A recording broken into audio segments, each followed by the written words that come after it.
It's Saturday, March 9th, and we are here, and we came up on Thursday? Wednesday,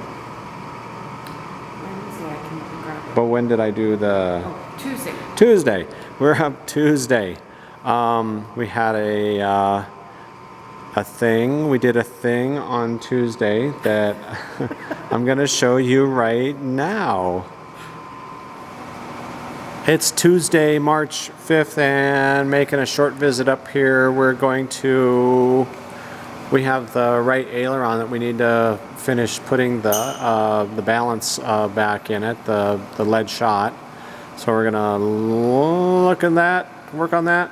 And something else that I forgot to mention the last two times is the horizontal stabilizer. When we bolted this on, and this is gonna be hard to see. Yeah, I can't really see it. But we ended up having to put 3 washers in there for spacing, because they say if there's a gap, when you put the horizontal on, if there's a gap between the rear spar and the Station 11 bulkhead, you need to put thick washers in there, which we did, which is pretty normal, I guess. But we put those in there. But what we ended up having to do was we had to put a dash longer bolt, both of them, on both sides. It had to be a dash longer, would you say, a dash 7? And that's an AN4? I think that was a 4. You think it's a 3? I think it's a... No, because it was a 1/4 inch hole.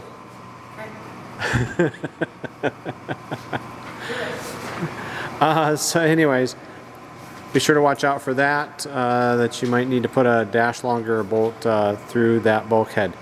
So, I'm going to have a little surprise here in a minute for you. So here we go.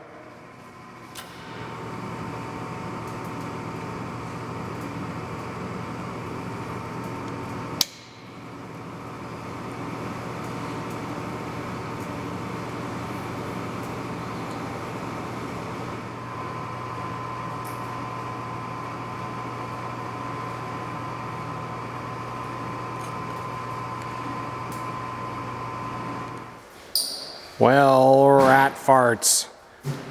Our foam that we put in there at some point kind of collapsed, and went to put the lead shot in, and it all ran out the bottom. So we were redoing this foam plug that's in there, and we actually put a little more, warmed it up a little bit. I think that was our problem, was it was too cold in here when we did that. So we warmed that up, got that foam in there, got it up on end. We'll see what we get.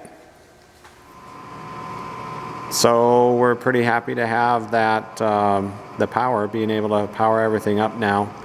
And we do still have to have 2 antenna cables that we need to shorten up. The nav antenna cable that comes from the tail is a little long. It's coiled up behind the panel up there. There's quite a bit of excessive cable. We didn't know which way it was going to route when we originally terminated those. So ended up pretty long, so we're gonna redo those at some point here. My friend is gonna come up and we'll re-term that. And also the transponder antenna cable on the bottom ended up quite a bit long, so we'll cut that and re-terminate that. Once that's done, we can look at some other stuff. For today, we have to make some bushings for our Aileron push-pull tubes, and I have the bushings. They're already sized. We just need to clean them up, finish them up a little bit. You got to chamfer a little bit of a, or I guess you got to put a chamfer on the one end of it so it doesn't hang up on the swivel. And let's see, that right aileron, we really had a struggle with that with the foam. We decided we needed to redo the foam in there for the counterweight, and when we sprayed that in, what we figured out, I think it was just a little too cold up here. We sprayed it in there, let it cure, and came back up the next day, and it had just pretty much collapsed, so it didn't seal anything up. So wasn't sure what was going on there. We did it again, and you came up Wednesday. I did it 3 times. Yeah, but you came up Wednesday and it had collapsed again, and so decided to just take it home, have it in a warm environment at the house, and it works fantastic down there. So it's actually at the house. We finished up doing the counterbalance on that, or I should say redoing the counterbalance on that. And I'll talk about that a little more when we get that aileron back up here. I'll talk about kind of this, my idea in retrospect of how I would have done that different. And today, after we get the bushing stuff done, we're just kind of starting to look at some miscellaneous things. We need to cleaning up some cabling, and yeah. Okay, well, we'll see what happens. Here we go. All right, we're going to measure for a bushing that goes in this. You can see this aileron is kind of hanging here. It's upside down. It's on the hinge, but it's just upside down. We've got it cushioned in there. But you put the bolt in, and you put the eye, the swivel eye on there, and then there's a thick washer that goes on that side. So we'll slide this all the way over. We're going to measure that gap between the eye and that assembly. Jeez, I can't even remember the name of it. But we're going to measure that gap there, and then that'll determine how long that bushing needs to be. I do have some bushings that are really close to fitting in there, so we'll measure it and see. And if they're too short, then we'll make some new ones, or if they're too long, we'll turn them down to fit in there.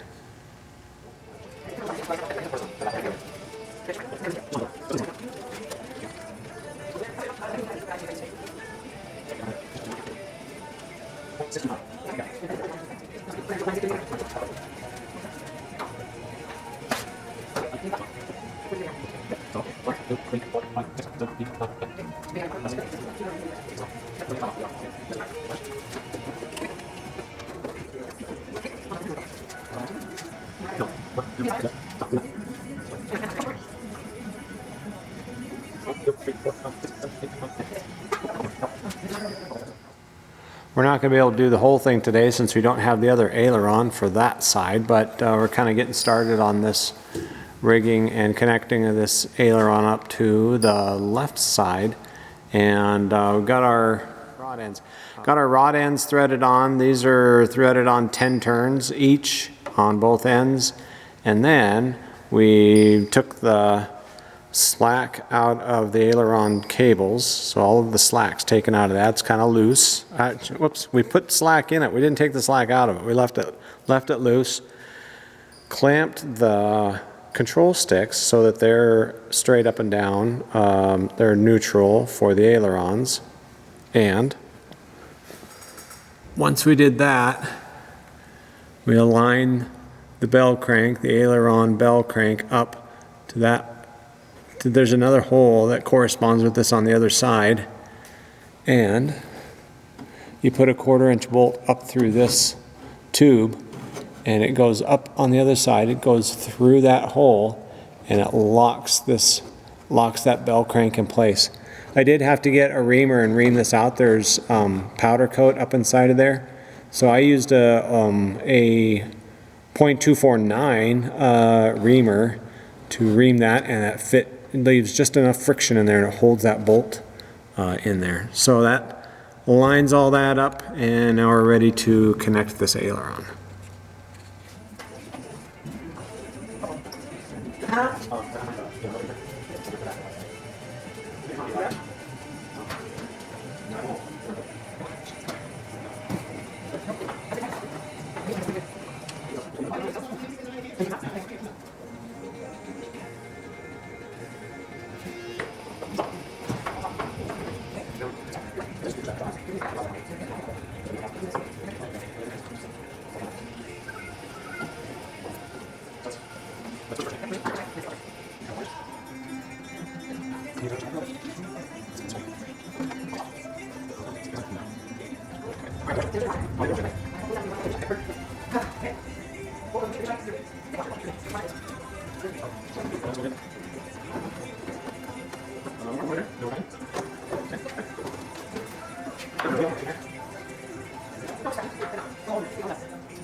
Gorgeous day today. They're working on the hangar next door to us here. Bang bang. But really gorgeous day. It's supposed to be a just wonderful weekend, so we're working away inside with the door closed. Not warm enough to open up the doors yet. All right, all done here for today, and we got our one aileron on since the other one was still at the house with that foam stuff curing. We didn't try to, obviously didn't be able to put that one on, but we got this got it rigged with the push-pull tube, and got it rigged to the bell crank up in here, and you kind of saw, I think I showed a little bit of that, or talked about it at least, and I can go into a little more detail tomorrow when we bring the other one up, but we've got the stop nut that goes in here that locks the bell crank in, and then you just adjust this, well, you adjust the push-pull tube. What did we do? So we started with 10 turns in on it, and then it was a little bit too high, and so it was too low. So we cranked in, we did another turn in on it, on both ends. It was up here. Was it up? Yeah, we pulled it in. Yeah, well, it started off low, so we did one turn in on each of those rod ends, and then it was just a little bit too high, so we went a half turn out. So what's that make it? 10.5 turns in on one and 11 turns in on the other, and that lined that up perfect with that wingtip out there.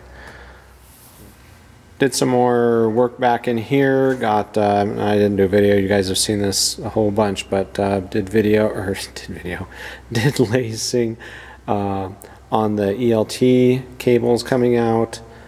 Tied these bundles in here, and I actually tied them onto the flap Teleflex cables there. Did a piece of clear sleeve around this fuel line, this braided fuel line, and then tied this bundle onto that. Oh yeah, we did the ELT antenna, tied that in on that flap Teleflex cable. We'll end up lacing all of this stuff here eventually, and on this side we'll get this all laced up and cleaned up. That's about everything we got done today, right? Okay.